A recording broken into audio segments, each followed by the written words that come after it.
So first of all, mea culpa, I neglected to push record when I gave the introduction to the talk you're about to listen to. Um, and so I have to record it now after the event. I mean, the good news is I now get to introduce our speaker, Richard Tarnas, after having heard him deliver a really wonderful talk. Um, so let me just say a few things about the PCC Forum. PCC is Philosophy, Cosmology, and Consciousness, and this speakers forum has been a tradition that's been largely driven by our students, and it goes back over a decade now. And Rick Tarnas has himself delivered a number of forum talks in the past. Back in 2011, he gave a talk on heroic communities and the way in sort of postmodern context we need not individual heroes as much as we need whole communities to engage the world crises in heroic ways. And then in 2012 he gave a talk that I'll read the title to, Like a Rolling Stone, the Nobility of the Postmodern and Why the Scientific Quest Against Anthropomorphism Has Been Pursued with Religious Fervor. And then several years later, in November 2018, Rick gave a presentation with another faculty member here at PCC, Brian Swim, and it was titled The Stars Lead Us to Wonder, Cosmology, History, and Our Postmodern Moment. So you can see there's been a theme that Rick's been working out with us in his prior forum talks that he'll continue to discuss today, the postmodern context within which we live, and the the way that we can respond. And in this case, he's going to be drawing on the work of Stan Grof and the whole historical transformation that was catalyzed by psychedelics. I should also share that we had the audience, as they were arriving in the Zoom room earlier, listening to a song by Jefferson Airplane from their 1967 album, Surrealistic Pillow. The song is White Rabbit. I can play like 5 seconds of it because you'll know the one. But only 5 seconds because copyright.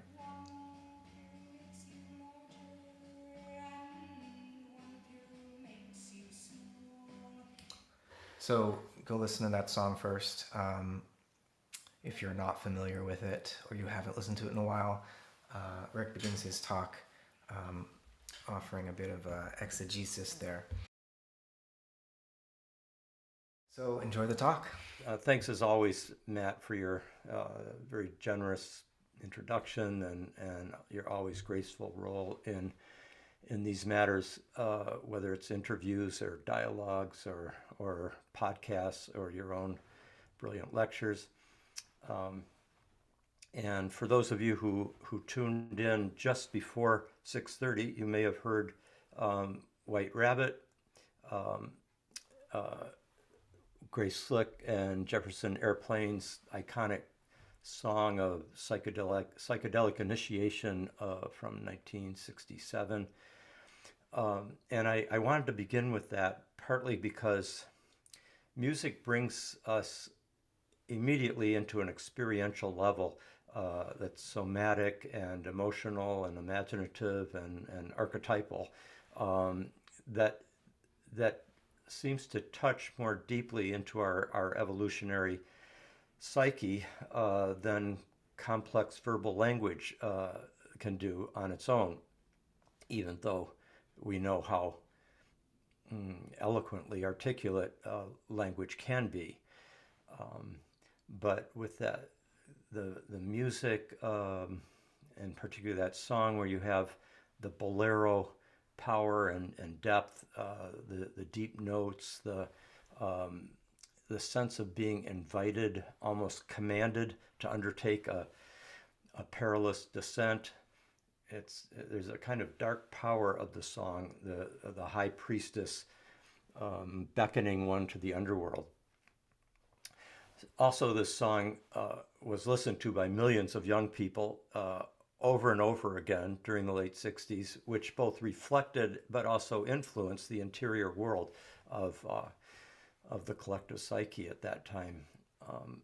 And, and more vividly than many other examples of psychedelic music and or what was called acid rock, which could often be more formless or dissonant or chaotic, super experimental and so forth, not inappropriate.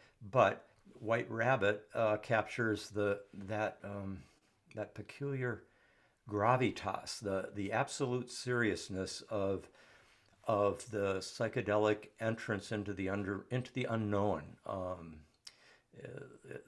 The song's a masterpiece. It's literate, it's witty, it's radical but disciplined, tight, rebellious, countercultural, hip. It's both intelligent and mysterious, and it's all driven with this kind of ritual high drama through the solemn bolero tempo and the rhythmic, both the rhythmic and the chordal structure of it.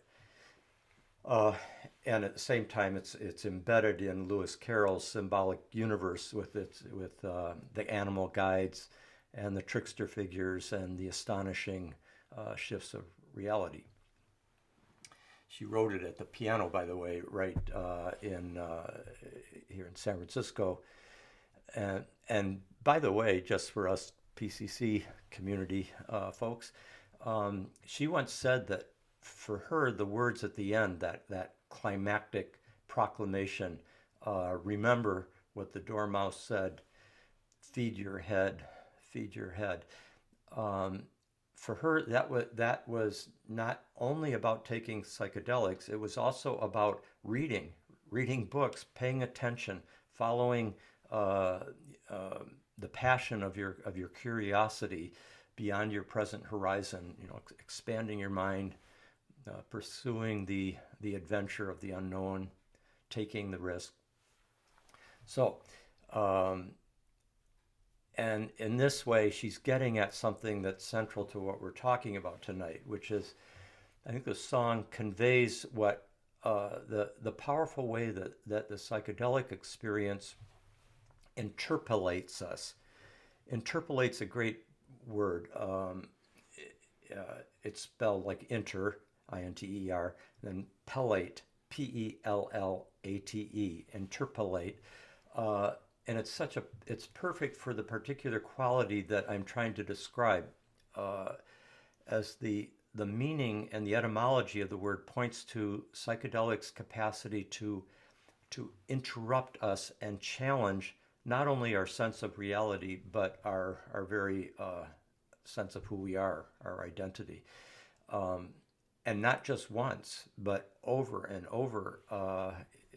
Each journey is a new descent into the unknown and has uncertain consequences every time. I remember Stan said, many, many times, even though he had so many journeys, this is Stan Grof, he always had the deepest respect for what could unfold, because you don't know. And it makes demands on us. It presses us towards transformation, and it evolves us, it disciplines us, it disrupts us, it empowers us, it fundamentally changes us. It reconstitutes our very identities. I have a close and very respected friend, really intelligent and experienced. And once when he was invited to join an ayahuasca circle that I was part of, and he said to me, he'd like to check out ayahuasca. It was many years ago, over 20 years ago.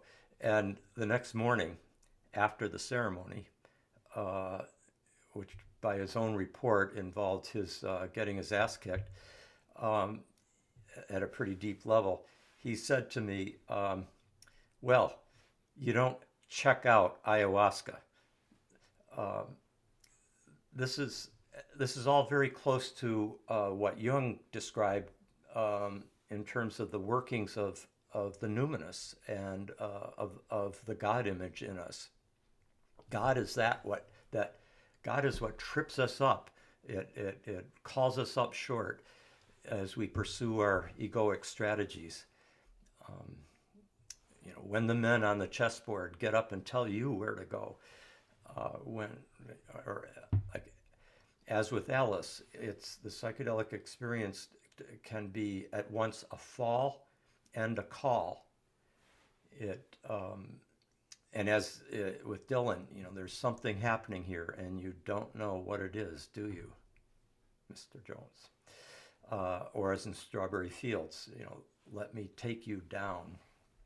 So this all brings us to tonight's subject, which I've divided into two sections. So the first I'd like to step back and take a kind of wide-angle lens look at our larger historical and evolutionary situation within which the earlier psychedelic awakening of the 1950s and 60s and now the current psychedelic renaissance has been taking place. Maybe I should just check to see, Matt, is my sound and everything okay? Great, okay. So, always good to do a little reality check. And then the second thing is I'll focus on the pivotal work of Stanislav Grof, who's really played such a crucial role in this history, and he's effectively bridged those two cultural turning points. So my focus in this first section is going to be on the impact of psychedelics within those societies that have been shaped by modern North Atlantic civilization coming out of Europe, such as here in the U.S., much of Europe and beyond, especially in the universities and major urban centers, and spreading out from there. But these topics would look very different from the perspective of a Mazatec curandera like Maria Sabina in Mexico, or an ayahuasca-inspired society in Peru, or a peyote-inspired society among the indigenous Plains Indians of North America. So our focus is on the what is typically called modern civilization, sometimes modern Western civilization, though it's hardly Western anymore. And of course, that civilization is complexly dependent on and interdependent with and influenced by all the other societies that it has often marginalized or suppressed or overwhelmed in extreme and devastated. So it was almost 50 years ago now, believe it or not, just before, it was just a little before I went to Esalen Institute to begin my decade there, and I was going there in order to work on my doctoral dissertation and on LSD psychotherapy. But at that time, I was originally thinking of having a different dissertation topic. But my advisor, Thomas Hanna, who some may know of, one of the founders of Somatics, he urged me to devote my dissertation based on what he knew about me, my interests, etc. My dissertation was going to be on the evolution of the idea of archetype from the archetypes from Plato and Aristotle to Jung and Steiner. But he wanted me to write a handbook on LSD psychotherapy. And he told me that in his view, based on his connections with many people in the world of professional psychotherapy, psychiatry, etc. He said, despite the at that time recently instituted prohibition and alarmist rhetoric of the various political figures against psychedelics and against LSD in particular, that many psychiatrists and therapists, psychologists, were fully convinced that psychedelic therapy represented the true future of the psychotherapy profession. And yet the reality of the larger society, or the reality in the larger society, was very, very different, as we all know. Why? And here's where Albert Hofmann, the really remarkable discoverer of LSD, gave us a clue. Wonderful man, kind, and deeply intelligent, deep-souled. One time, Stan and I visited him. I think Becca might have been on that trip too, in Switzerland, just outside Basel, and he shared with us that at this point he's almost 100 years old, completely lucid, hosting us with his wife of many decades, close to the same ages, hosting us at his house in the Alps outside Basel, and which is where he had discovered LSD in the Sandoz labs. And I remember him saying that he had recently taken, I'd asked him when was the last time he'd had a journey, and he said, actually just a couple weeks ago. This was in the spring of 2004. And he said it was just a couple of weeks ago because he had wanted to greet the spring up there in the Alpine meadows, and he was very connected to the Goethean appreciation of ensouled nature, and felt that our alienation from that in our modern civilization and in our modern scientific worldview was for him at the heart of our problems. And he had a whole kind of Christian Platonic mysticism as well, that in the beginning was the Logos. He had a whole vision about that. Very deep and as I say, kind and generous man. But he gave us a clue about why it was that the situation in the larger society was so different from what so many were thinking within certain sectors of the psychotherapy world. And as he put it, it was in 1984 at Esalen, during the later part of Stan Grof's and my years at Esalen. We had a conference on psychedelics that brought together many of the key pioneers. And Albert flew in from Switzerland.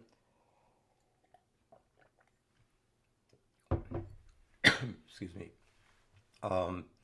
Sasha Shulgin was there, the alchemist, and Stan, of course. Leo Zeff, the great wise and kindly psychiatrist who trained a whole generation of underground psychedelic therapists. Also, there are a number of other early LSD pioneers there, LSD therapy pioneers, but also some people outside of that world, like Fritjof Capra was there. I remember in the big house living room, the young Terence McKenna and Kat Harrison, who were then married. And they were there, and the even younger Rick Doblin, who was at the very beginning of his quest that through MAPS, Multidisciplinary Association for Psychedelic Studies, has proved so fruitful. So it was during that week that Albert Hofmann said something that was very, very deeply perceptive about LSD, his enfant problématique, his problem child, as he called it, with a mixture of affection and distress. He said that day that what he believed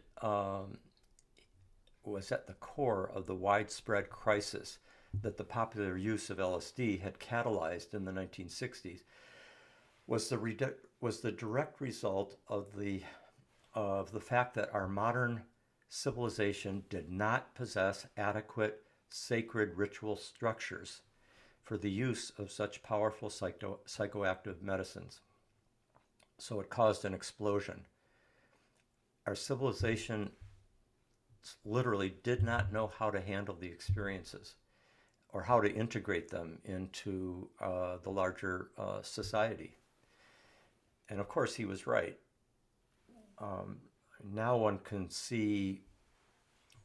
still see why someone like Tim Leary, truly a Pied Piper, as many rightly called him at the time, who came out of the same department I came, like Ram Dass and Ralph Metzner, the social relations department at Harvard came out of there in the 60s, which in the mid 60s, early to mid, and I came there in the late 60s in the same department, same William James Hall there. And you can see why Leary, with his particular background and his particular psychology, which I mean not just their theory of psychology, but the structure of his own psyche, his way of being, why he might have felt inspired to unleash the unconstrained use of LSD during that time of such intense social upheaval and war and injustice and protest. In person, Tim was a really amiable and considerate person whom I liked very much, but and he was a charismatic trickster. I remember one time I invited him one night in the late 70s at Esalen to give a Wednesday night lecture in Huxley, as we always did back then. And he put on a first-rate stand-up comic performance that left everyone really entertained and delighted. At the same time, while he's making his total, irreverent trickster, reality-shifting critique of our conventional view of reality and our basic social system that supports it. But I think Tim probably underestimated how much his own psychological needs and egoism may have, and almost even a kind of messianic impulse, may have played a role in catalyzing some of the disruptive events that transpired. Like some other psychedelic pioneers, and here I think of John Lilly, for example, and ketamine, his use of ketamine. Leary's example represented something of a warning and a lesson that the use of these substances needed to be approached with an awareness of shadow as well as light, both of which can be exponentially magnified in the psychedelic state. But getting back to the big picture, Albert Hofmann's insight about the lack of sacred ritual structures in modern civilization reflects a larger truth about 20th century modern societies, and to a certain extent, to a great extent, 21st as well, which lived not only without such transformational rituals, but without the felt experience of a spiritual cosmos that would have made such rituals meaningful. Pre-modern European societies and societies worldwide, before and since 1500, they all lived within such a cosmos. That spiritually informed cosmos would be inflected in various forms, culture by culture. But there was a universally shared conviction that the world was intimately informed by spiritual dimensions of reality. And rituals, whether it's shamanic ceremonies or rites of passage or ancient mystery religions, initiatory rituals, indigenous ceremonies of many kinds, all these tend to play two roles with respect to such a spiritually permeated universe. On the one hand, such rituals are grounded in and, in a sense, depend for their very existence on the felt reality of a spiritual cosmos, of that kind of universe. And they would never have arisen and would make no sense if you lived in a disenchanted world that has been fully emptied of intrinsic purposes and meanings, and that has no truck with spiritual powers or transformational mysteries. On the other hand, and this is the catch-22 in this whole situation, on the other hand, it's precisely such rituals that initiate and allow access to such dimensions of being, initiate us into access to a capacity to enact and participatively constellate the spiritual dimensions of the universe and of our own deep psyche, which is basically saying the same thing. Such rituals catalyze transformational experiences that give people like a direct awareness of the fact that there's more going on in the depths of reality than meets the eye of the conventional worldview, the common light of day, in the light of common day, to use Wordsworth's great phrase. So it's important to grasp that rituals aren't just sort of like doing some strange sequence of words or actions that is taking place in a kind of neutral space. Truth is not inert, as Robert Bellah said. It's alive and sentient, and it is responsive to us and to our practices, to our rituals. And rituals enact and constellate and evoke into being the realities that otherwise could remain quite invisible to our ordinary modern perception. But that's easier said than done, in a sense, especially in a culture like ours, because being born into a new identity necessarily involves dying to an old identity. The birth into a new reality takes place on the ashes of the old reality.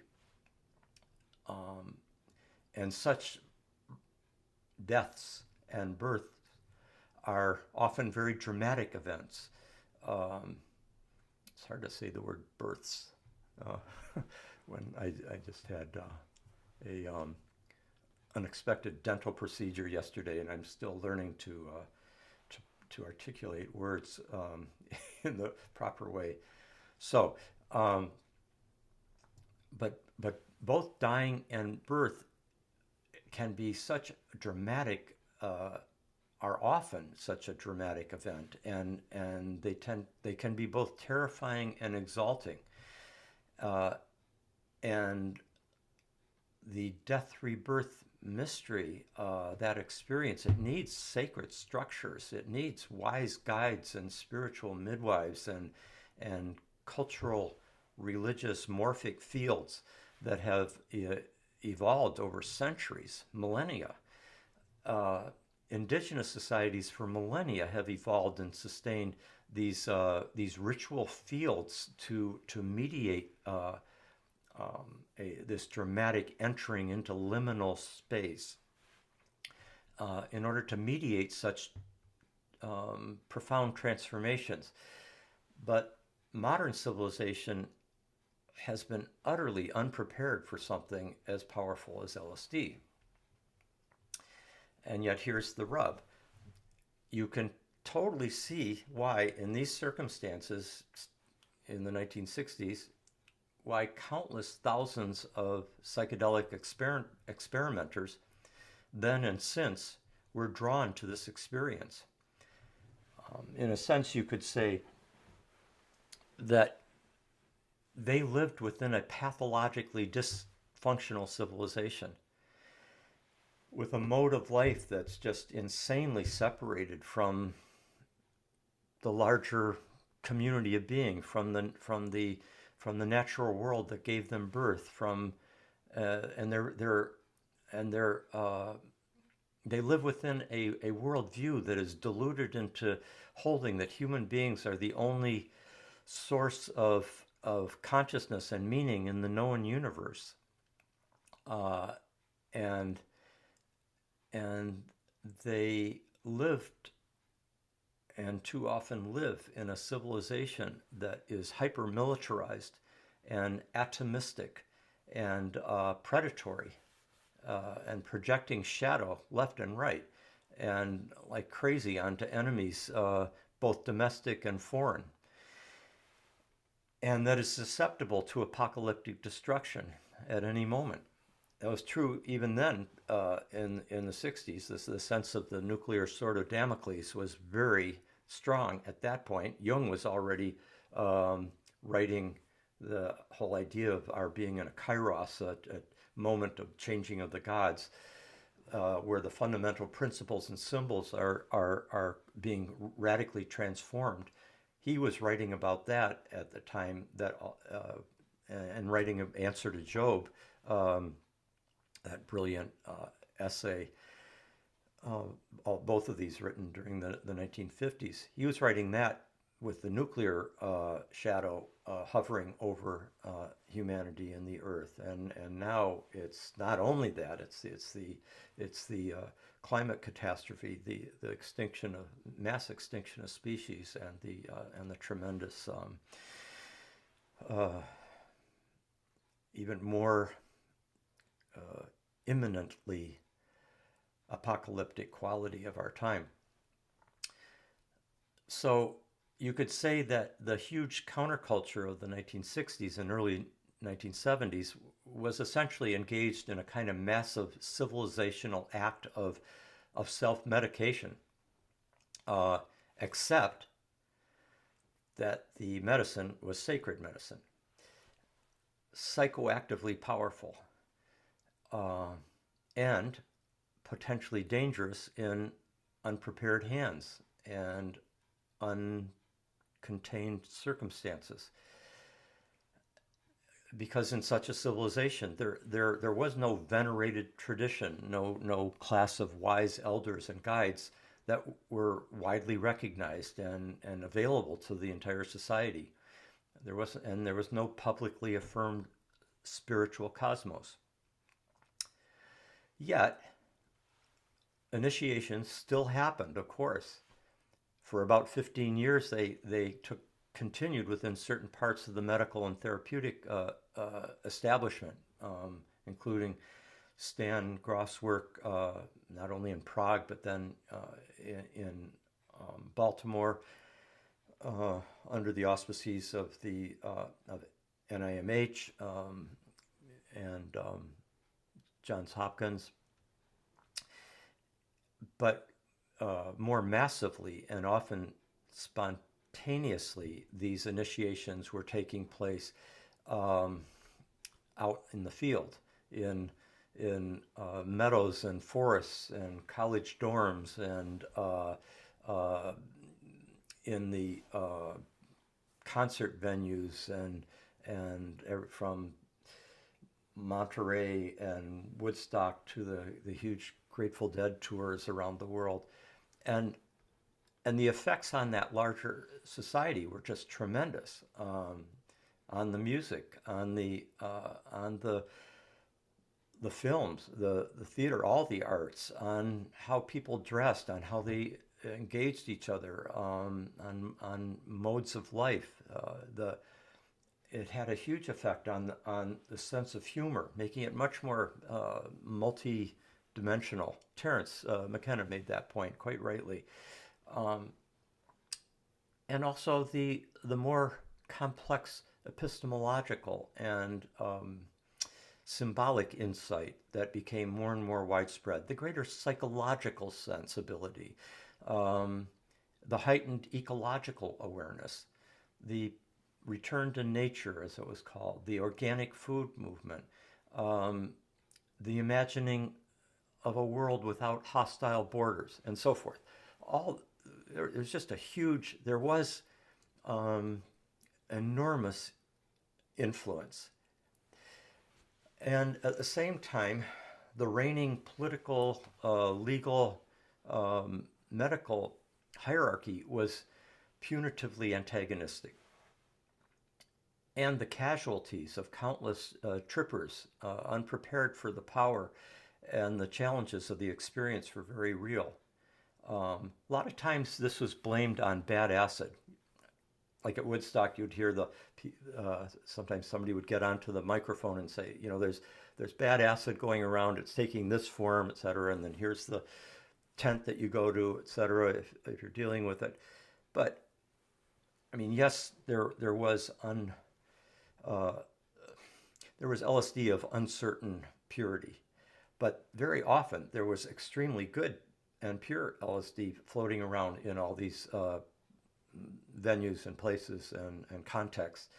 But people were not prepared for the fact, by Tim, for example, that the journey could be quite scary. It could bring you into the demonic and the paranoid, as well as the angelic and the blissful deities, as well as the wrathful. And there wasn't, and so it would be blamed on the drug, instead of the fact that the deep psyche is a place where all the opposites are at work in their depths. All the gods are there. So at all levels of the larger society, compared with indigenous societies, and compared with them, modern civilization did not have initiated adults running the show. So we basically have an uninitiated psychology that dominates the planet. Dissociated, manic, shallow, too often one-dimensional, focused on the short term, the bottom line, endlessly extractive, predatory, with catastrophic consequences for the civilization and for the planetary biosphere. And yet here is one of the great paradoxes of our time, in which the collective crisis itself may have been constellating a radical transformation. And that's because this is a point I've talked about over the years in discussing the whole process of and reality of the disenchanting of the universe that has taken place over the last half a millennium, really with earlier origins than that. Started emerging. Certainly the Greeks were already, certain Greeks were already tuning into a disenchanted universe. They were so proto-modern in lots of ways. And as were certain medieval nominalists, philosophers, theologians, there are complex reasons for that, which we won't go into here, but Jake Sherman and I will when we do our courses on the evolution of religious consciousness and also on the secular age over the next couple of years. But this point that I'm trying to get across here is that when you have a disenchanted universe and you have an utter absence of initiatory ritual practices, these two voids mutually reinforce each other and combine to create a kind of initiatory pressure cooker, a social and psychological and cosmic pressure cooker, a perinatal crisis in Stan Grof's terms. And that's indeed what we see on the collective level. So let's take a look. If we take a look at the larger historical and evolutionary situation in our lifetime, again, so those of you who've heard me before in class or other lectures will recognize this point that I'm trying to make here, which is that many of the most distinctive conditions and features of our larger postmodern psychological social situation bear an uncanny resemblance to initiatory rites of passage and to what Stan Grof has called spiritual emergencies. If I were to sum up some of these,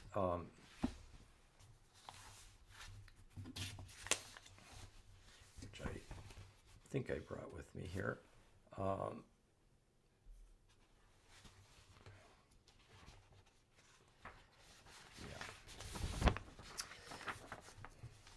Not that they're pretty imprinted on my brain anyway from contemplation, but and probably on yours too. But it's good to have them just lined up here so that I don't reach around for them. The conditions and features of our era that I'm speaking of include a pervasive sense of deep uncertainty about the future. I mean, sound familiar?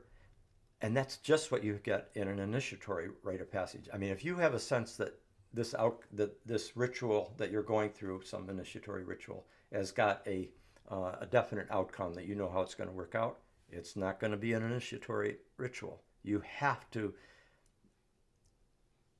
deeply experience that everything's on the line, that you don't know how it's going to come out. You don't know if you're going to keep your sanity, or you don't know if you can doubt whether you'll make it physically, let alone psychologically, both of which are pretty precious dimensions of our life that we don't want to lose. And that sense of deep uncertainty is so strong right now, and the perception of encroaching danger, very characteristic of such heroes' journeys and rites of passage. There's also a deconstruction or a collapse, a dying of an old identity, as I was talking about before. It's getting hard to be someone. It's in Strawberry Fields. But now it's on the collective human level. The identity crisis of modern man, which, Jung's Modern Man in Search of His Soul, that kind of classic expression of the identity crisis. And then there's the great sense of decentering and dethroning, which in a sense Copernicus is given the pride of place, a setting in motion cosmically, Darwin biologically, Freud psychologically. What were we doing when we unchained this earth from its sun? The confusion, the disorientation, and the and then there's that along with this spiritual disorientation, there is often a sense of moral atrophy, which God knows we are dealing with at the highest levels. A sense also of an encompassing existential crisis that is both physical and metaphysical, that has this quality of like a descent into the maelstrom. That's Edgar Allan Poe's great story that Stan often references when he's describing and showing images of people who experience this descent into the transformational journey that the perinatal dimension tends to bring forth. There's the sense that one may be going insane that I mentioned, or that the world is going insane. A loss of sure grasp of what is real, the pervasive insincerity, inauthenticity, unfounded statements, propaganda, spin, fake news. Nothing is real, nothing to get hung about. The advertising and the profound crisis of meaning, the crisis of knowing what is truly meaningful. Are there any stable meanings? This is so crucial to the postmodern project, or a good part of the postmodern project, destabilizing the previously stable meanings, which are often recognized to be a cultural construct that's serving power for colonial or other oppressive purposes.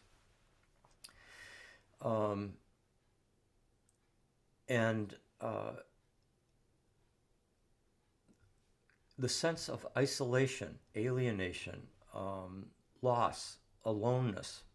How does it feel to be on your own, like a rolling stone, a complete unknown with no direction home? And that's the human condition in terms of being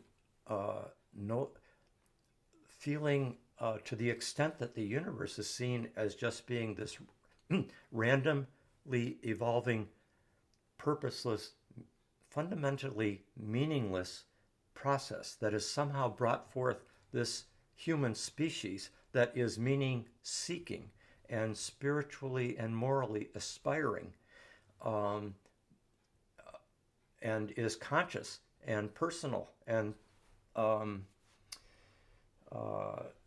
purposeful and meaning seeking, yet in a context that brought it forth that is utterly lacking in all those qualities that are most intimate and important to us as human beings. That double bind of is rather challenging to deal with, and everyone who gets a conventional modern education and has their eyes open and is aware, lives with that inner contradiction inside themselves until they go through some kind, unless they keep one part or the other in denial, church on Sundays and then corporate profit Monday to Friday. So there's a that quality is something that is part of, I think, what impelled the tremendous thirst for the psychedelic experience, starting in the 50s and 60s when it became more and more widespread in the modern context. There's also, this is a crucial part of such initiatory journeys, spiritual emergencies, and what Jung called the individuation process. There is a fundamental encounter that can be quite overwhelming at times with our own fundamental failings, with our moral shadow, the pathology, for example, on the collective level, the pathologies of modernity, so vivid to us today. The pathological and destructive impact of Western civilization, of patriarchy, of virtually every major religion, recognizing what it has tried to suppress in its its own shadow, and the shadow of humanity itself. It's Homo sapiens, this one species that is single-handedly crashing the Cenozoic, this incredibly rich efflorescence of the Earth's glory over the last 60 million years, coming to such a cataclysmic transformation with we don't know what is on the other side. And finally, then there's that crucial encounter with mortality. Only now, it's on a planetary scale. And I've often said, if you're in a deep transformational ritual, you have to feel like there's nothing more reconfiguring of your values, of the moral ontology within which you orient your life. There's nothing more transformational of the spiritual moral horizon within which you navigate your way of being in the world. Nothing changes this more radically than an encounter with death, with your own mortality. And as I've mentioned, you can't have a pretend near-death experience in a weekend workshop for that to have a big influence. You really have to think it's all on the line. And the fact of the matter is, for everybody that is got their eyes open now and their heart open, we're recognizing that everything is on the line for our species. And there's many other species intertwined with our fate and with our actions and our moral decision making in these absolutely crucial years, with the second hand at 11:59:59 before midnight of the last day of the year.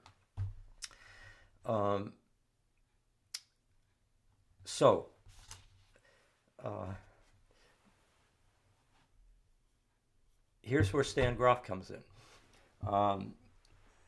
Seeing as I've got to go, let's see, do we start at 6 here? I'm doing pretty well, 7:20. So as Albert Hoffman put it, quite often he would say this, if Albert was the father of LSD, then Stan Grof was the godfather. What an inspired way of saying that. He often would say that, and I noticed when I was helping Stan with going through the books and so forth, as he's now 90 years old, and we've been he's conscious of kind of disseminating like his books to different people and thing, and of his legacy and so forth. Anyway, he showed me one book from Albert. Opened it up, and there was he said it right there. I think it was in German. Though if I am the father of LSD, then you are the godfather. Now the thing is that Stan was emerging out of a world that could hardly have been more fraught with constraints. intellectual, conceptual, psychological, in terms of psychiatry and so forth, but also political, social, and suffering. He's born in Prague, 1931. Central and Eastern Europe in the 20th century, including his own country of Czechoslovakia, but also its neighbors. This was Poland, Hungary, Ukraine. This was the locus of tremendous bloodshed and the killing fields and the totalitarian nightmare of the 20th century. I mean, basically, if you think about the fact, Hitler invades, takes over Czechoslovakia, 1938.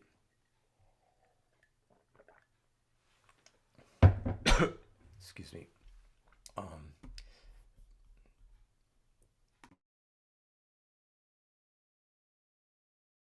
to mute there. Czechoslovakia is basically taken over by Nazi Germany in 1938, and Poland's invaded in 1939, and the full war begins. And so the world that Stan is growing up in, at 7 years old, Hitler is the dominant political force in that world, that part of the world that he's growing up in, 30s to the mid 40s, and then Stalin and the takeover by the communists in the post-war period, particularly from 48 on. Stan himself is imprisoned in 48, 49, and he, because of having a leaflet calling for democratic elections. So Stalin's there as the looming tyrant all the way from the mid-40s to the mid-50s, basically, till he dies. But still, the communists are running the show there all through Stan's 30s, all through Stan's teens, late teens, 20s, all through his 20s, and through much of his 30s until there's this slight loosening up in the 1967, 68. Stan accepts the invitation to come first as a visit in 1965 to the U.S. Comes to Esalen, gives lectures to great acclaim to the cognoscenti amongst LSD therapists, and then he's invited to come on a longer term basis and head the project there in Maryland in 1967, and he is finally given the permission, goes there, and then has to be here for the next several decades until the Prague Velvet Revolution happens. So that's quite a birth canal to come through. And in terms of paradigms, Stan's educated within a scientific and medical and psychiatric frame of reference that's utterly bound by a rigidly mechanistic, atheistic materialism.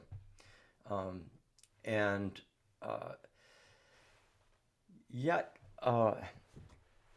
also out of this crucible of Central Europe emerges depth psychology. And, of course, Vienna with Freud and the Psychoanalytic Society there, Zurich with Jung. Prague begins to play a role, though it has to be underground all during the communist period. Both the Nazis and the communists ban for different reasons, overlapping reasons, Freud and psychoanalysis. But Stan is educated within a psychoanalytic framework underground by this kind of underground psychoanalytic small community. Otto Fenichel plays a role in that too, by the way, for those of you who know about that psychoanalytic kind of masterwork that Fenichel wrote, the theory of the psychoneuroses.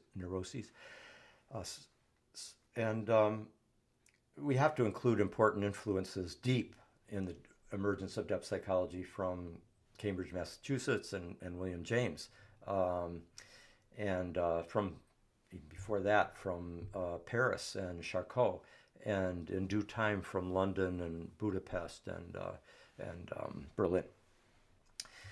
But it's particularly within a Freudian psychoanalytic frame of reference that Stan is educated and quite entranced. I mean, when he reads, it's totally reading Freud's introductory lectures when he's about 18 years old, that he just reads it all through the night and realizes that's the direction he wants to go. You can just see the telos of his life.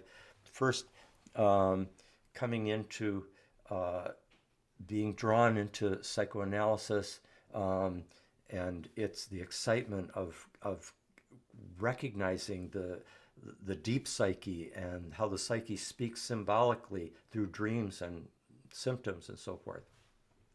But the telos is working lots of other ways. What Hillman calls in the Soul's Code calls the daimon. That's kind of, it gives Louis Armstrong the trumpet at age 12, so that how we can't imagine popular music as we know it in any form after 1920 if Louis Armstrong hadn't been given that trumpet. And anyway, there's something about the dharma, the karma, the artistic, spiritual unfolding of our lives that seems to work to lead us through our different paths in the most extraordinary kind of narrative way. And but psychoanalysis was basically the form that the rationalist natural scientific enlightenment took when it turned inward in the late 19th century, to a crucial extent out of historical necessity and also psychological necessity. It's the great, and it's doing this hand in hand with Romanticism, and gradually it does it in a synthesis with Romanticism, especially through the influence of Jung. But even Freud was influenced by Goethe, particularly his the essay on, or the poem on nature. But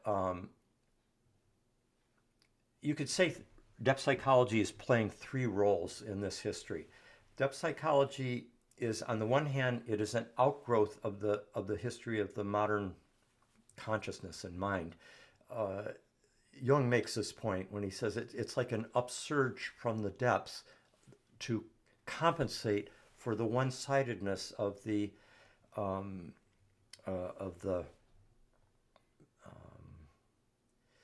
one-sidedness of the rational egoic, let's call it kind of Cartesian consciousness and way of framing the human being and the human mind. And it's an upsurge from the depths, as Jung would put it. And it's doing this through like the often brilliant women that were coming in to see Freud or Breuer already with Anna O. That was her real name is Bertha Pappenheim, Viennese feminist in later years, but who played a crucial role in recognizing if she could go into her depths and kind of almost in an altered state, bring forth and relive and abreact certain, traumatic experiences and so forth. She called it chimney sweeping, and it would release it. How close that is in essence to something that Stan described, which a number of you have heard me say many times. At the end of the very first lecture I ever heard Stan give, March 1974, big house living room at Esalen. But I'm 24 years old then. Stan's 42. He's still 42 years old at that point, and but he's done virtually all his years of LSD psychotherapy when he'd just been doing, with hundreds and hundreds of patients, and often 2 full sessions, 8-hour sessions a day, each one overlapping, one starting very early, one starting later in the day. He was so passionately engaged by this work. And I asked him, I'm getting slightly ahead of the story, but I asked him, I'd done work in Haight-Ashbury in the early 70s, in the drug clinic there. And I asked him, what do you do when you're with somebody who's going through an absolute kind of metaphysical panic, a terrifying descent into a maelstrom of insanity that they're quite certain they're never going to get out of. It's a horrific feeling and completely convincing. And he said, the full experience of such an emotion is the funeral pyre of that emotion. I remember he said it's like if you could, it brings it up from the depths where it's been locked in the body and in the deep psyche, and it can be released, and it can leave the individual organism. And then I remember him saying this. He said, and it can be released out into the universe, which can absorb it, can assimilate it, because it's so vast. Quite an interesting image. So very similar to Bertha Pappenheim's recognition at the birth of depth psychology. Her therapist, her psychoanalyst was, actually it's before psychoanalysis existed, but it was Breuer. Breuer was Freud's teacher in Vienna. And when she, so she kind of seeded this key germinal insight that would be carried forward in psychoanalysis and all depth psychology. And you can see that what she's doing, like chimney sweeping, as she put it, in that kind of homely way, is another way of saying it's the funeral pyre of that emotion. The cleaning, the cleansing, the purifying. So quickly returning, the 3 roles that I see of depth psychology, it's an outgrowth of the history of the Western and particularly modern mind, that in which there's this compensatory return of the repressed, an upsurge that just came in through the Freud was in a neurotic crisis as he, when he started doing his own self-analysis. Jung was in a quasi, something between a psychotic break and an invited shamanic descent into his own unconscious, but in a period of great distress. And the patients that were coming in to see Freud and Jung and Abraham and Ferenczi and all the other early analysts, they were like the canaries in the coal mine of the modern consciousness, and recognizing that something's not right, and their symptoms are carrying, and they're dealing with the symptoms, are carrying the necessary, as Hillman would say, the wound is the eye that through which the soul can be seen. The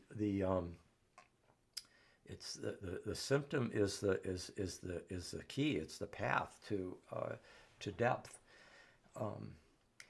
But depth psychology has a second role, and that is it's also a lens, a frame of reference, and it gives us a set of conceptual tools through which our history, personal and collective, can be more deeply discerned. So it's both an outgrowth of history, a necessary compensation to it, a healing impulse at work there. It's also a lens a tool, a conceptual frame of reference through which we can gain greater understanding of ourselves. And thirdly, it's an intervention in itself. It's an intervention in history. It's become a player. It's on the field now. It's not just a passive spectator. It's not just a the scholar in the Ivy Tower. It's a player, and the ideas that emerge out of depth psychology, projection, introjection, the unconscious, the compensation, splitting, the shadow, the individuation process, the recovery of the notion of archetypes and getting a whole new grasp of what archetypes are in ways that Plato didn't have, even though Plato had recognition of dimensions that Jung didn't necessarily have. And anima mundi, as Hillman put it, recovering that great term out of the Platonic tradition as well. Anyway, the soul of the world. All these ways, depth psychology has become a player. It's an intervention, and we carry it very strongly in PCC, in our community. And it's the recursive interaction and enriching cross-fertilization with cosmology and with political understanding and social understanding and understanding of religion and ecology and so forth in philosophy, metaphysics, epistemology. Depth psychology is crucial for that whole multidisciplinary, transdisciplinary project that PCC has been engaged with since our beginnings in 1993, 94. That's right. I tried to convey that in the epilogue of Passion of the Western Mind.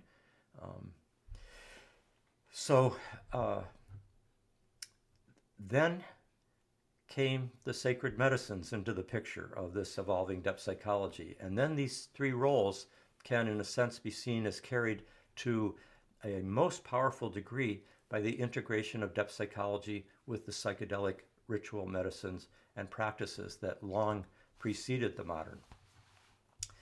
Now, Stan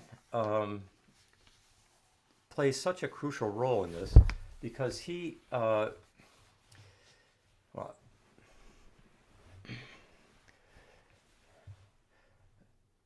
there's a way in which not only his personal and professional history, in some sense, kind of prepare him to be the person that carry this possibility, the role that he has played over the last 50, 60 years. But he brought a particular attitude towards the psyche that shaped both the therapeutic methods that he developed, and it shaped the map of the psyche, or the cartography, as he calls it, of the psyche that emerged. And that attitude was one of deep respect. Respect for and radical openness to the mystery and the seemingly infinite depths of the depths of the psyche and the plenitude of the psyche and its many dimensions.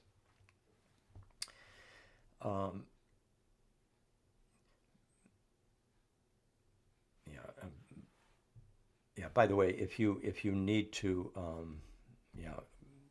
deal with, if you don't want to see chat or other things coming up, you can always look at it later, and you can control that. Probably everybody knows that by now with Zoom.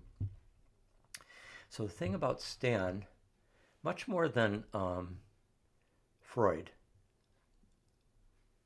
though in lineage with Jung, Stan had a trust in the unconscious, but even more trust in the unconscious in some sense than Jung. Um, and I think there's reasons for that that have something to do with the intensity of the psychedelic experience, which Jung himself was very, I think, in certain ways, completely understandably cautious, and even suggesting we shouldn't do that because that could artificially catalyze things we're not ready for. Indeed, that can be the case. But it's quite clear that these powerful medicines have been skillfully, in the Buddhist sense, skillfully integrated by indigenous societies for millennia, and that Stan and his collaborators were able to develop very carefully, through trial and error over decades, ways of having that be the case as well within the psychiatric clinical context. And the depth and intensity of the dying experience, which can be very, very cellular, very vivid and convincing indeed. Also the encounter with psychological chaos and self deconstruction, and reality dissolving like in a surrealist movie. For him to see over and over again in his own experience and in those of his courageous clients and patients, many of whom were, in psychiatric clinics because of the depth of their own illness and suffering, and to see them, to witness them go through the experiences, writhing on the floor and weeping in the deepest anguish, and then to see and to know it from his own experience that this can unfold into the most sublime spiritual reunion with the loving ground of being that has all along been there, and that elevates and gives rebirth to the one who has died. It allowed him to have a deep trust in the unconscious, even to the point where there's kind of comic moments where there'll be a lot of people in the holotropic breathwork sessions that he would oversee, and guide people with, and somebody would be going through some absolutely god-awful place with screaming and or obviously in great psychophysical pain, and he would say, "That's great. That's great. Just go with it. Follow the voice, follow the sound, and let it unfold there." I mean, his trust was well grounded in his clinical experience as well as in his own, necessarily in his own deep experience as well. And this allowed him to be more of a psycho-spiritual, somatic midwife, rather than a controlling obstetrician who is the therapist who knows what's right, knows what the exact structure of what's going to happen to you, understands in a superior way how this symptom fits into that. He's much more recognizing that we don't know the mystery that's unfolding, and every person is her or his own matrix of discovery. That path is for your steps alone, as the Grateful Dead put it, Robert Hunter, the great poet, Jerry Garcia singing it. Gratefully Dead, right? The name coming out of that deep recognition of the joy of rebirth that can only be tasted by the one who who has in some sense died before he or she has died. And this openness and flexibility that Stan had in relationship to the unfolding of the deep unconscious, that brought forth for him, I think, clinically, a kind of trans-theoretical range of experience that in turn was reflected in his psychological theory. Now, Stan combined this openness with a courageous willingness to explore and help others explore an astonishing range of non-ordinary states of consciousness. His trust in the ultimate self-regulating and healing capacities of the psyche, which is something that Jung really carried as well, that encouraged him in using powerful non-specific catalysts of the unconscious. It was the LSD ampules that comes in, 1954. The box arrives at his clinic in Prague. He can't take any at first because he's still a medical school student, and that there was a protocol. But he volunteered to sit for people, and sat for many sessions over those 2 years of people who were, they were artists, creative people, scientists, academics, scholars, as well as people who were suffering psychologically. And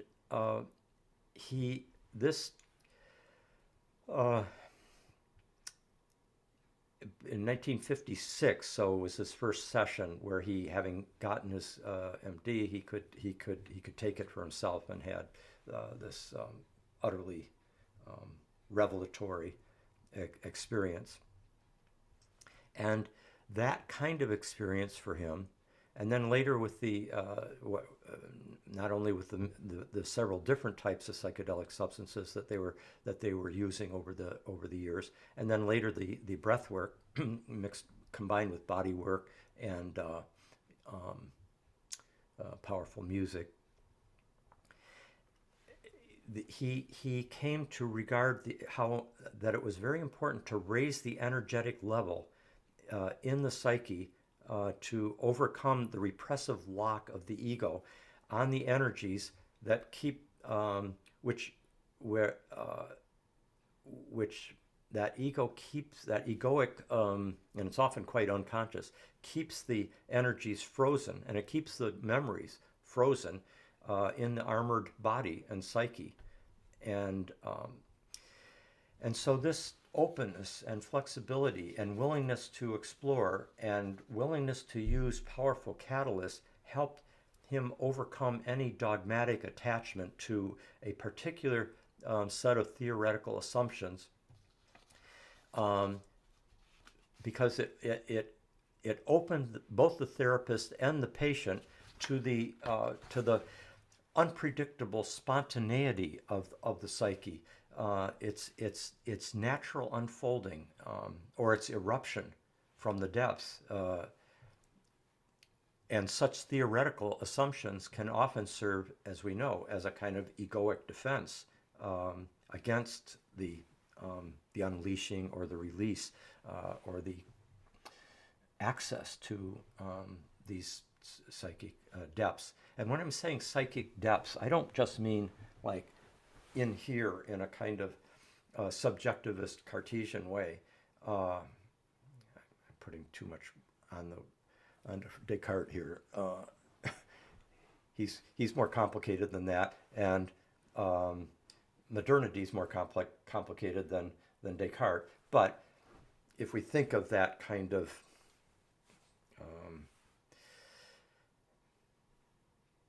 Alan Wattsian skin-encapsulated ego, that concept, that's not what I'm talking about with the deep psyche. Is not just underlying that in some subjectivist intracranial way. We live in psyche, as Jung says. The psyche's not in us. We live in psyche. And it is ultimately coextensive with the cosmos and no doubt beyond. So uh,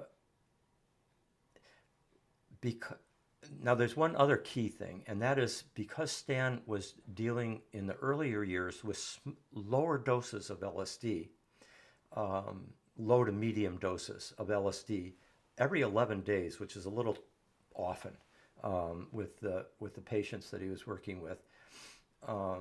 Stan felt later. I mean, he had, fortunately, he had hospital beds, people that could be cared for 24/7. There was nurses and so forth. But in retrospect, he felt you need more days than 11 to be integrating the powerful unconscious material that's coming up. Excuse me. I'm almost I'm nearing the end, and then I want to open it up to discussion for those who want to hang out for till in the later part of our 2-hour segment here. Because he was working with lower doses than the massive doses of 500-600 micrograms that became more characteristic of psychedelic therapy. He was using this in what was called psycholytic therapy. He basically was able to do more of a gradual archaeological uncovering of the deep psyche, of its many levels and complexity, and he was able to see certain nuanced psychodynamic connections between symptoms, syndromes that used to have inadequate explanations according to Freud's Oedipus complex or some because Freud was working within a limited, not only postnatal but quite patriarchal set of and kind of Newtonian conceptual structures. A lot of the deeper etiologies, the causal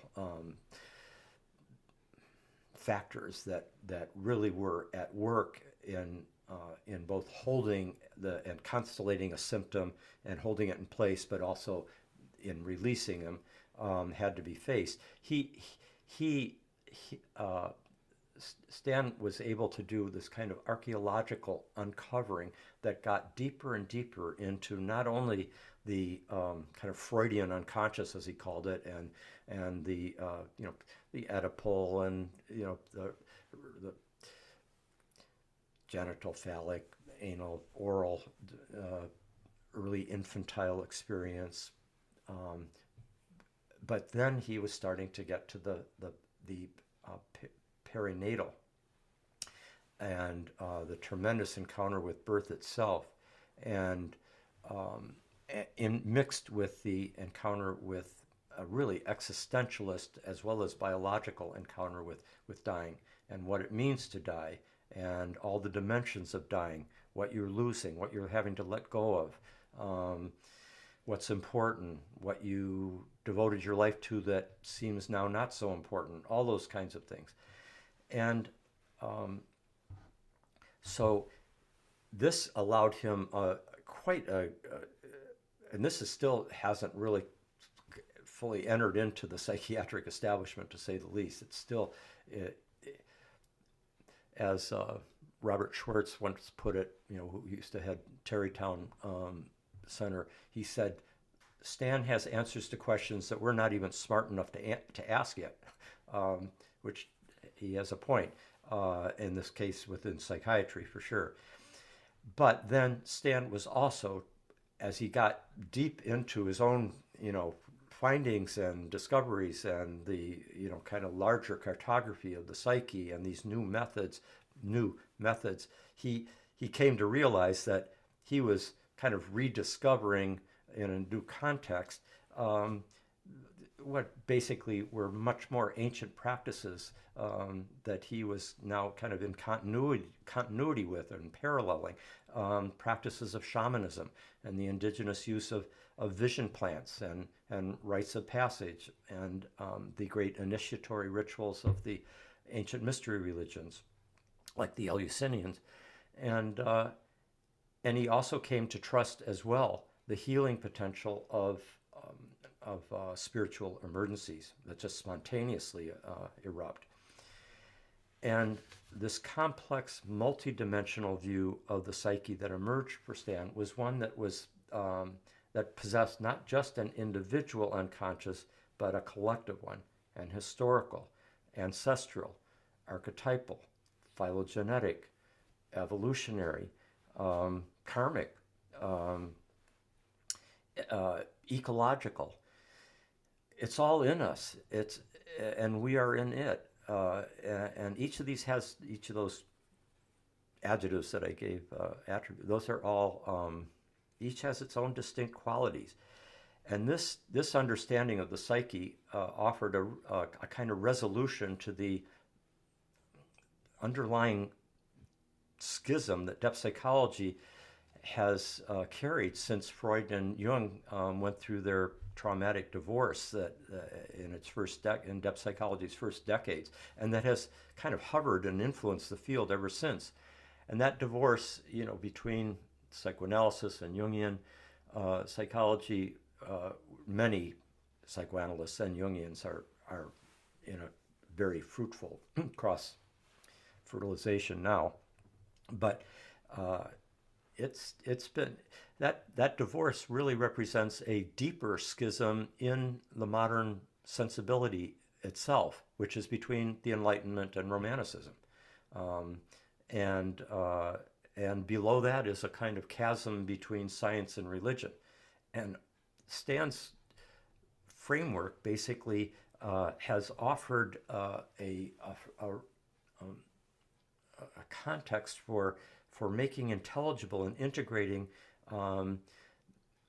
these different polarities that are so fundamental to what goes right through the modern sensibility and affects us to this day. So I think I want to just end with a couple of points here. One is that I love this sentence. Some of you have heard me say. I ran across it in the Jewish Polish writer from the early 20th century named Bruno Schulz. And when I read this sentence, I just thought, wow, this perfectly conveys, in a way, both Stan's and my work kind of combined, which I'll allude a little bit more to that when I am summing up Stan's work. But Bruno Schulz says this: so it comes to pass that when we pursue an inquiry beyond a certain depth, we step out of the field of psychological categories and enter the ultimate mysteries of life. The floorboards of the soul to which we try to penetrate fan open and reveal the starry firmament. What a great poetic. I'd love to know what Bruno Schulz was, was drawing on for his poetic articulation of such a profound reality that so many of us have appreciated. Let me also just say something that, by way of just a couple last points about putting in context Stan's work. Joseph Campbell often would say that Freud was fishing while sitting on a whale. And I think we can say in many ways that Stan recognized the whale. And that whale is just magnificent and boundless and deep and rich. I like the whale metaphor also because the whale swallows Jonah and births him again. Many people have the experience of being swallowed by a monster in the perinatal psychedelic journey. It's very typical motif. I think I'll also just say one last thing about, yeah, here's a quick story to kind of bring it home in a practical way. So Stan and I, this is about I think it was 1974. I was a night guard at Esalen at that point, while working on my dissertation and being part of the Esalen community. And my first son had just been born. And it happened to be my night off. And I get a call from the knock on the door, because my room was fairly close to the gate shack there on the driveway coming down into Esalen from Highway 1. I get a knock on the door, say, we've got a crisis, and young guy has taken LSD down at the Bass, and he's having a horrible trip and has a knife. He's paranoid and he's aggressive, and his girlfriend escaped from him. She runs up naked from the Bass. I have to say, we let in people from 1 a.m. to 6 a.m. or 5:30 each in the middle of the night, every night at Esalen, to people who drive from LA or Santa Cruz or whatever to enjoy the hot baths, while the rest of the people who were in the workshops, seminars, and most of the staff were asleep. And it was during those hours that, as a night guard, I'd get to just, after things were peaceful, I could just look out at the night sky on the cliff and take in the stars and start getting that particular disclosure. But on this night, must have been about 4:30 a.m. or something like that, still dark at that moment. They call me up and call Stan, who lived up the road about half a mile, and said, we need your help, because this guy, he's run up, he's got a knife, he's violently paranoid, threatening, and he's gone up to the top of the hill, and where they have to park their vans and stuff. So Stan and I walk up the hill. It's a pretty steep hill, and we're getting up there and approaching the van, and I'm thinking to myself, this is what I get for writing a doctoral dissertation on LSD therapy. We're going to get killed. But I felt a great deal much more secure than I would have been on my own, having Stan next to me, for many reasons. So we go up to, we can see the whole van is shaking, and there's noise coming out of it like an animal that's raging. And Stan walks up to the door of the van, pulls it open, the sliding door. Oh, wait, first I think he just looks in. I think he either looked in the window or he opened the door slightly, but whichever it was, out flies a can or a bottle just past his head. He gets out of the way just on time, and then he opens the door all the way, goes right in, and takes a blanket off of the, it's one of those vans where there's a mattress and a blanket, and the guy is raging in there, and Stan sees the blanket, picks it up, throws it around the young man, and puts him in a bear hug and holds him tight. Stan's a strong man, quite good sized, and there was nothing that the young man could do except follow what Stan was about to say, which he said, you're safe, but I want you to close your eyes. You're safe with me, but I want you to close your eyes and pay attention to what's going on inside you and go with it. And so as the two of us stayed with him, but with Stan firmly keeping the bear hug, I'd say it was less than 20 minutes that the young man emerged out of that absolute panic, crisis, paranoid aggression state, and had come into a grasp of what had happened, and awakened, was able to relate to us, and and laugh at himself. I remember the three of us walking down the hill, and we're, his girlfriend is waiting down in the guard shack there with blanket around her, and I remember him, the young man, kind of both laughing at himself in a way that's both embarrassed, about what he's caused, and at the same time,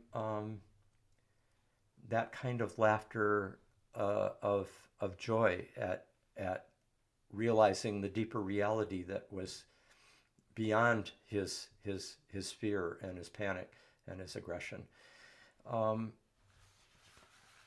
That Stan's whole method in a microcosm. He trusted the young man's own interior healer, the inner healer. He trusted that when the psyche is erupting like that, if there is an adequate container for it, that it's a process. Hell is a processive reality.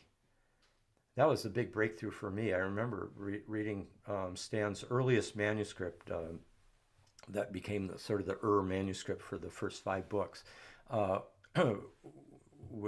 where he described, he's describing the connections between, heaven, paradise lost, hell, purgatory, and paradise regained, and how these connected so closely with the perinatal sequence, the basic perinatal matrices, and his recognition that hell is completely convincing that you're never going to get out of it, but that it is actually part of a larger process if you accept that you're never going to get out of it.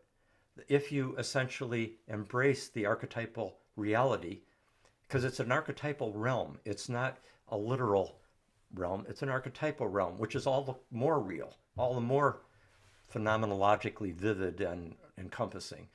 And just to see that hell is not measured by clock time and calendar time, but is an archetypal domain, is just to see that is to step out of that no exit situation. Suddenly you have a frame of reference that allows you a meta level beyond the frame of reference that you were stuck in before. And so his capacity to convey this to hundreds of people year after year, as therapists, as healers, as breathwork facilitators, as psychedelic therapists, and so forth, is a testament to his influence. He tends to diminish the idea of the importance of the transference, in psychotherapy, typical analytic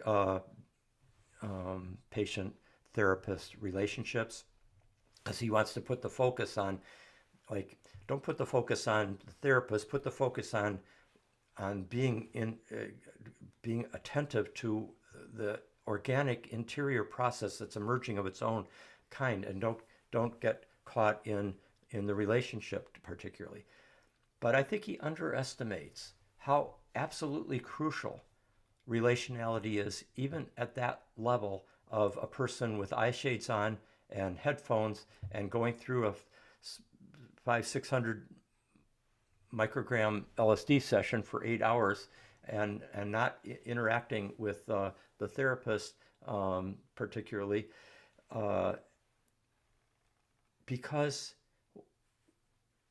what Stan has done is to convey to so many people a certain faith and trust in the deep psyche and in the spiritual cosmos that the deep psyche is the soul of, and of its, and to he has conveyed that in such a way through countless lectures and breathwork sessions and psychedelic sessions, and to so many people who are now out in the world doing this work, that in some sense the transference, the positive transference to Stan, which is crucial for a for the psychoanalytic therapy to unfold, is in some sense actually happening.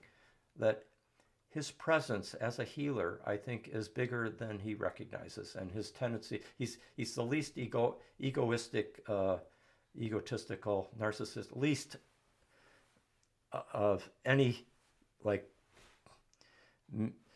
major teacher, guru, I mean, that I personally have known. I mean, no sense in necessarily comparing him to other people, but he really does not focus on his self-importance in the least.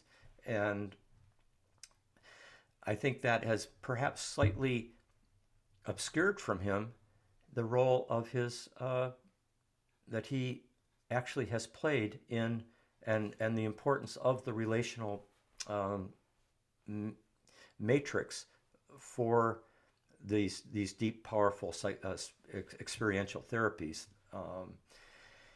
And I think that has changed in recent years, as he's kind of assimilated that truth. So I think, I think I will leave it there. I covered a lot of ground here. I put you guys through a lot of minutes of listening to things, but hopefully there were valuable points and insights shared, and I'd be very interested in, we can go for a few minutes, certainly, like maybe 15-20 minutes with discussion, comments, questions, and so forth, and I'll hand it over to Matt to coordinate that. Thank you, Rick. That was a wonderful and thrilling cultural history and cultural analysis, a cultural psychoanalysis of North Atlantic civilization's confrontation with the psychedelic revelation. And great to hear these biographical details about Stanislav Grof's contributions to psychedelic research and to the larger project of helping to initiate our culture back into these mysteries. Really wonderful. Thank you. So I want to invite anyone who has a question or a comment to feel free to raise your hand, either in your video window or if you know how to use the raise hand feature, and I will unmute you so that you can ask your question. And we can all go to gallery view and be more likely to see who's talking. That's right. All right. I see Neil has a question. I'm going to ask you to unmute, Neil. There you go. Yeah, I actually posted. Am I unmuted? Oh, yeah. Yeah. Yeah, I posted my question in the chat, so I wasn't sure. But I was just wondering if you ever look through kind of cultural events through the lens of like Stan's BPM's process, the stages, and whether like these really dark apocalyptic times are necessary precursors to an emergence of some type of collective consciousness that's trying to emerge, out of a stasis period or a Saturnian period, and whether this plutonic type of impulse from wherever is kind of a necessary precursor, if that makes sense. Yes, great question. I think, in terms of your question of whether I've done that kind of analysis, I did do it in the epilogue of Passion of the Western Mind. That was the first time I kind of published anything about it. And since then, I think, although it's certainly hinted at in Cosmos and Psyche, it's more something that I've talked about in lectures rather than published. But I will be my next one of the books I hope to bring forth in these next few years will carry that analysis further as a kind of sequel to Passion. Stan and I have a slightly like Stan's view, as he would do his analysis of how of the different. I mean, he could see, as early as the '60s very clearly that a lot of the way in which modern civilization was going and a lot of its features replicated the perinatal matrices. And his understanding of it at that time was more one in which he saw it as a kind of return of the repressed that was taking place on the individual level as a result of many individuals acting out their perinatal, unintegrated perinatal traumas and that complexes that are associated with it. And that's how it would be played out in sexual behavior and in sadomasochism or in hyper-technological militarized aggression, in the kind of manic pace of modern civilization, constantly, in the kind of treadmill with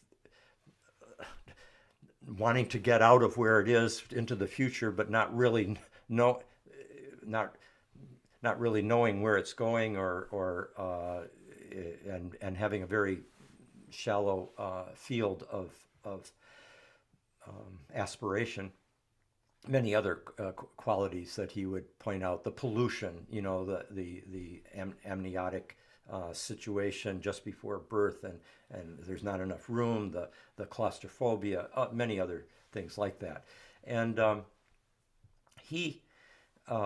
so he was seeing these as being these symptoms of the modern world as representing our civilization not doing its psychological work. I mean, not doing its inner, its journeying, not confronting its own unconscious, and therefore acting it out, being driven by unconscious complexes and coex systems and perinatal matrices that were devastating the world and humankind. Excuse me. And the solution to that for him was, could more and more people do the inner work so that they don't act this out and don't cause that devastation, etc.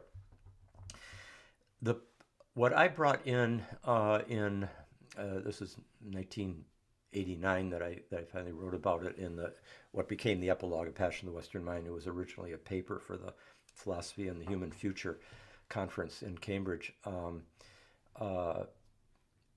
Cambridge, England, Cambridge University, and there I pointed out the fact that when people have these perinatal experiences, they are not only having, and Stan recognized this, they were not having just experiences of their own personal birth and death. They were tuning into archetypal birth and death and going through it on a collective level. People would have experience. I remember, like Stan would say, people would sometimes take off their eye shades and headphones and say, "Did a nuclear apocalypse just happen? I mean, did it finally happen? It has happened, hasn't it?" That kind of total conviction, because the interior, what's happening is on a planetary scale. It's so titanically, the magnitude is so great. So, but from my own experiences, that coming out of particularly in the later mid to late 70s, up through 1980, I think in particular, in my own psychedelic journeys, I was getting more and more conviction that it was not only a consequence of these like unworked through repressed individual psychologies, but that there was a collective teleological process at work, that there was something deeper happening in history. And this was connecting with Hegel in certain ways, also connecting with Jung's brilliant analysis in Answer to Job, and elsewhere, the undiscovered self, Ion, where he is recognizing that our individual psycho-spiritual journeys are embedded in a collective psycho-spiritual journey. And so there's a telos at work, even in our perinatal crisis, that's not simply the consequence of our individual acting out. It's also perhaps part of a larger unfolding. And I'm going to just use this moment to bring in the one kind of crucial thing that I know Stan would want me to bring in. He, in the course of his conceptual understanding of what was going on with psychedelic therapy and with the deep psyche, he went through a sequence where at first he was looking at the effects of LSD in psychopharmacological terms, as everybody was then in the 40s, early 50s, and then he was looking at it in terms of that it was psychotomimetic, namely that there was something about these experiences that catalyzed, that allowed people who might be quite sane, or who, psychiatrists and so forth, could have an experience of psychosis, of schizophrenia, and this psychosis mimetic quality could be a very helpful educational tool. That's what Sandoz laboratories sent out to everybody as a possible. They didn't know what this is going to be useful for, and that was one of their suggestions. But as Stan kept doing it, and others as well, they came to realize that there's psychological healing going on here. And also that it can be not only psychologically liberating and healing, but also spiritually transformational, and open up to mystical experiences. So all this, but in the process, he went from a kind of psychopharmacological, psychotomimetic, to then a framework that was particularly psychodynamic, influenced by psychoanalysis, postnatal psychology, and then to the Ronchian perinatal level, recognizing the tremendous importance of birth and the encounter with death intermixed. And then that brought in a Jungian level of the symbolic, archetypal death and rebirth motif that was intermixed with the perinatal. And that brought in the whole level of the transpersonal. And so that was his sequence for a long time.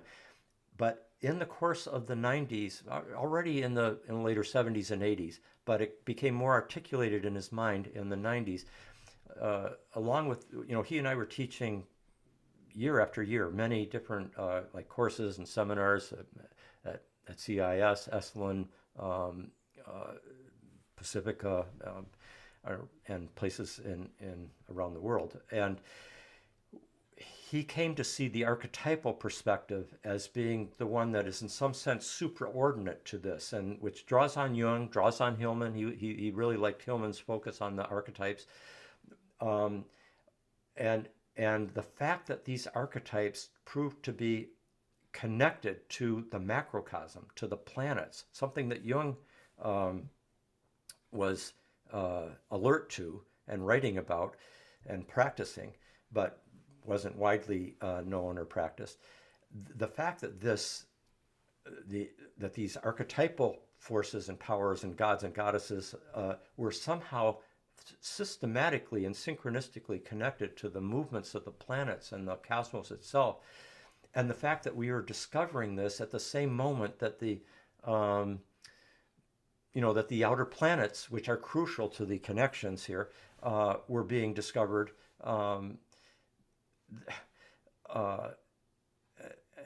All this, and that all this discovery is happening at the very moment that we are recognizing that we are in a kind of perinatal crisis of the Earth community, and that these planetary archetypes and the kind of macrocosm of the solar system's symbolic manifestation is somehow perinatal, in that it's connected to the great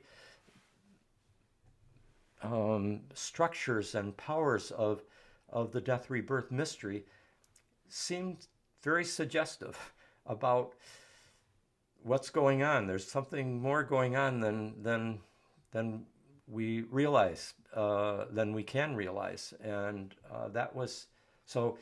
He has come in his later. What I'm getting at, both to answer your question and to bring in this point that he really wanted to convey in his later interviews and so forth, is that he wants to show how he wasn't really fully understanding the perinatal or even the transpersonal in his earlier years, because he hadn't come to recognize that the archetypal dimension was supraordinate to these, and that that the perinatal is not a necessary threshold to go through. It is for many people, and it's very important, but it's not.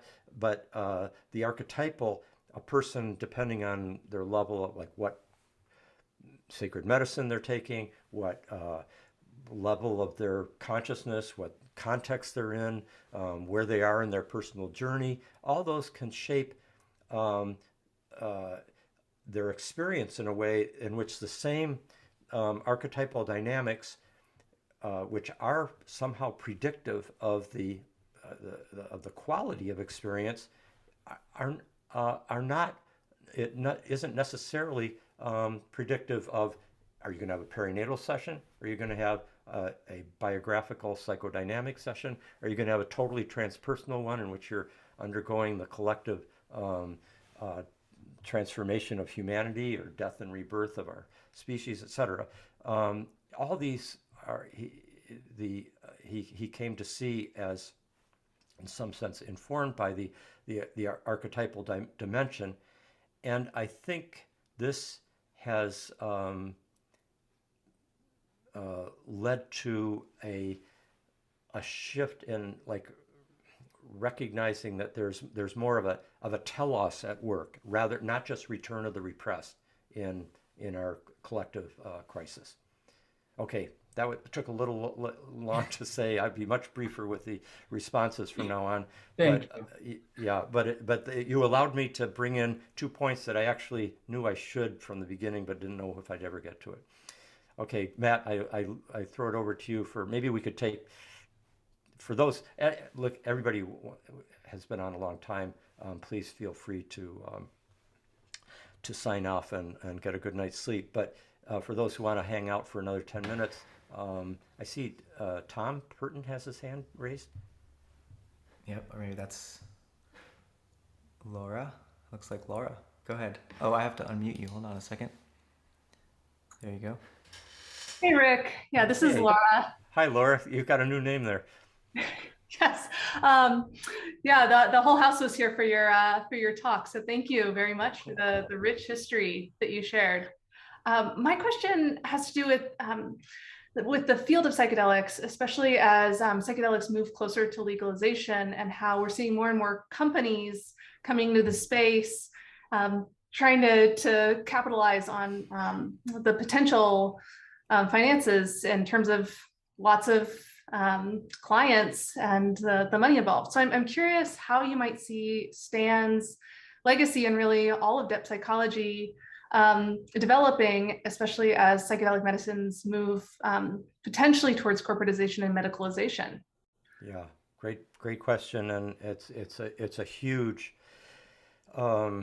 issue, and I think peril. If there's one thing we've learned from looking at history, it's no matter how noble a particular cultural impulse, it can be appropriated and turned to very problematic and destructive, and, to say it right out, evil purposes. Not that all corporate or corporatization is necessarily going to turn to evil purposes, but there's such a strong tendency in that direction as profit takes precedence over any other concern. I mean, all you have to do is like look at the magnificence of German culture, or the spiritual beauty of Christianity at its best, or Judaism. And then see how something's happened. See what each of these can do. You know, and when shadow forces can appropriate anything, any good impulse can be appropriated, and it happens in our own lives, in our own psyches. It's a tricky business, life, and stands very eloquent about, you know, that dynamic that's always going on. So I think you know, we even have to remember that with psychedelic use in indigenous cultures, it can often be quite, you know, it can be used for quite hostile, aggressive purposes against the next tribe over, you know, or for dealing with the evil eye that was seen, you know, making my patient or my family member ill. I'm going to use my journey to counter that evil, that strategy that's being played against our tribe or against my family or whatever. So, and I don't have to bring up Charles Manson or many other you know, shadow forms of the of psychedelic use. So we really have to be on the alert, and I think the greatest preventive measure is depth of transformation by those who would be attempting to use psychedelics for whatever purpose. You know, if they go through their own, I think the more one goes through one's own deep self-exploration, there's a better chance, no guarantee, but there's a better chance of greater self-lucidity and recognizing that there's the shadow can be lurking in one's own motives, even when you don't think they are, when you don't think it is. Jung was very good about this. That's what he championed. He said, in answer to Job, he says, you can tell he's identifying with Saint Paul, rather than everything being light and good. He said Paul always had this consciousness of having a thorn in his flesh, that he was a fallible human being, and Jung was very, you know, aware of I mean, nobody's aware enough of their own shadow, but he was aware that he had it going, you know, all the time, that he had to be conscious of it, that there wasn't any up and out transcendence that was available to him or most of us. So yeah, you're right. One would hope that the spreading of such the use of such sacramental medicines, so powerful, would make possible a greater likelihood of wise use of them. For those who are interested, there was a very good discussion between Rick Doblin. There were 4 people involved. Did you see that, Matt? There were 4 people involved. Rick was one of them. There was somebody who there was a psychiatrist who represented against legalization of B.L. Abate and Rick Doblin. Is that they were in a debate against? Was it B.L. Abate? And they were in a debate. Is that exchange you're thinking of? Yeah, about there was a debate. It legalization? was a definite. Oh, I know. It was intelligence squared. That's what it Oh. was. It was intelligence squared. There were four of them in a debate, two on each side, and you can tune into it on. I'm sure it's the recording is available on the internet. And Rick Doblin's response was very. I mean, he held the center. He was really good, and he responded to. Um, uh, Many different issues, and one of them has to do with the corporate, dangers, the dangers of corporatization and commercialization, commoditization. Boy, I've had a lot of multisyllabic words here tonight. Of psychedelics and the sacraments. Thank you for asking that, Laura. Well, good for you, Matt. You found it already. Yeah. So, Rick, do you have energy for one more? One more. Yeah, that would be great. Okay. Looks like Sarah is on deck. Let me unmute you. There you go. Sorry.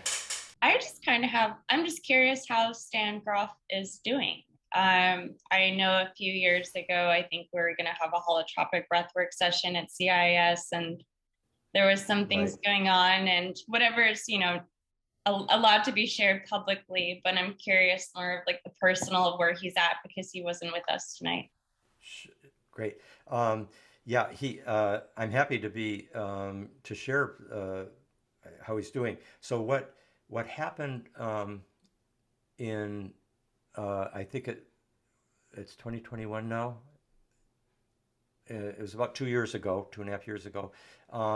He had a stroke. He was going where he was about to have an operation on his back, and they had to decrease medication that normally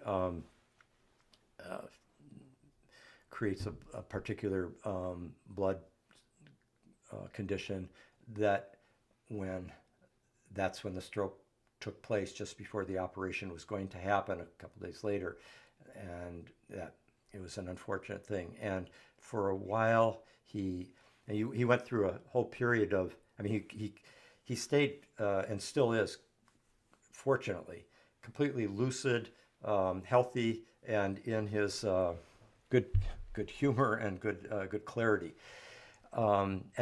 He's actually done quite a few events since then. We did a big one at when The Way of the Psychonaut was released, the 2-volume thing published by MAPS, and there was a big event, 700 people there. He did have me present his words there, because while he welcomed everybody and et cetera. But when it came to a more involved presentation of what he wanted to share with the audience there, he asked me to read it. And but there, you can go online, and there's been a number of things that he's done since then, as part of panels and interviews, etc.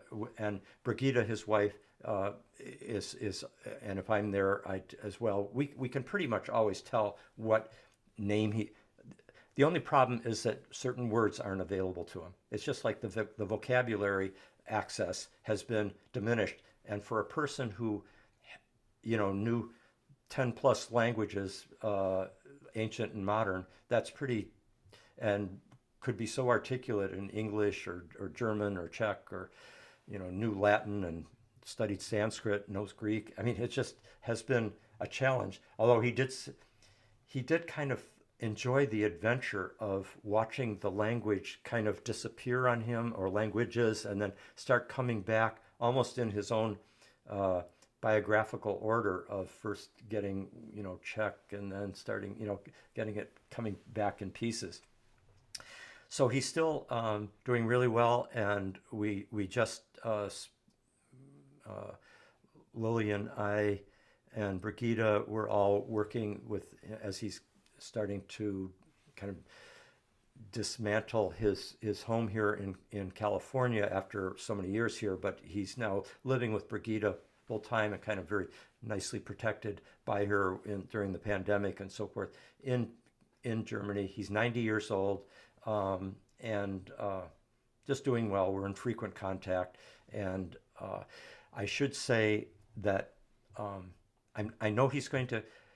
Yeah, I should say that Sean Kelly and I have edited a Festschrift, which is an anthology of essays in honor of a great elder scholar, in this case Stan. And the title of that Festschrift, which is going to be published next month, is Psyche Unbound. Psyche Unbound. And it contains essays that I started collecting decades ago for such a volume, starting with Joseph Campbell's essay on Stan that he wrote very early. Joe was blown away when he first read Stan's manuscript and saw its parallels so much to his own work, and he's got a fine essay in there. That's the first one from 1970-71, right in there. And then the next one is Houston Smith's, and then Francis Vaughan and Ralph Metzner, and then Fritjof Capra, myself, and then a whole sequence of people who are, well, there's Sean, of course. Jorge has an essay in there, brilliant essay. Tom Purton has an essay on the parallels between the gunas and the perinatal matrices. John Buchanan, Chris Bache, Will Keepan, brilliant thing on the connections to on the impact of breathwork in the South African situation and on gender healing work that they've been doing all over the world, in India, etc. But particularly there's a narrative about the South African situation in which breathwork played a huge role. Paul Grof has an essay. Anyway, so that's coming out, and I know Sean and I have agreed to do an event that the bookstore City Lights is hosting on January 22nd, I believe it is, and Stan is going to make an appearance in that event, and a number of us are going to, speak there, who are contributors to this anthology that has taken so many decades to complete. I really needed Sean to come on board a couple of years ago, and it just made such a huge difference in us kind of bringing it forth through Synergetic Press, which is the publishing arm of MAPS. So you can see Stan very probably on January 22nd, and there are other things I suspect that are online that you could probably see him over this last year or two to get a feeling for how present he is. He's great, very inspiring and joyful human being. Okay, I think that's probably our show for tonight, and I hope that that people have been able to take some valuable ideas or insights or learn something that they didn't know before, and thank you for welcoming me into your homes and into your evenings in this way. So, and I thank Matt very much for hosting me here, and Matt Switzer as well for setting up the original PCC Forum for tonight. And greetings to everyone. Look forward to seeing you in person before too long. Yes. Thank you so much, Rick. Thanks everyone for tuning in tonight. Thanks for staying 20 minutes extra, especially to you, Rick. I know it can be tiring to speak and then continue to answer questions for almost a half hour here. So we appreciate it. I posted some links in the chat to a Facebook group where we announce future forums. I also shared our YouTube channel. We will be posting this recording up there soon. And yeah, that's it, folks. I hope you had a great time, and we'll see you next time.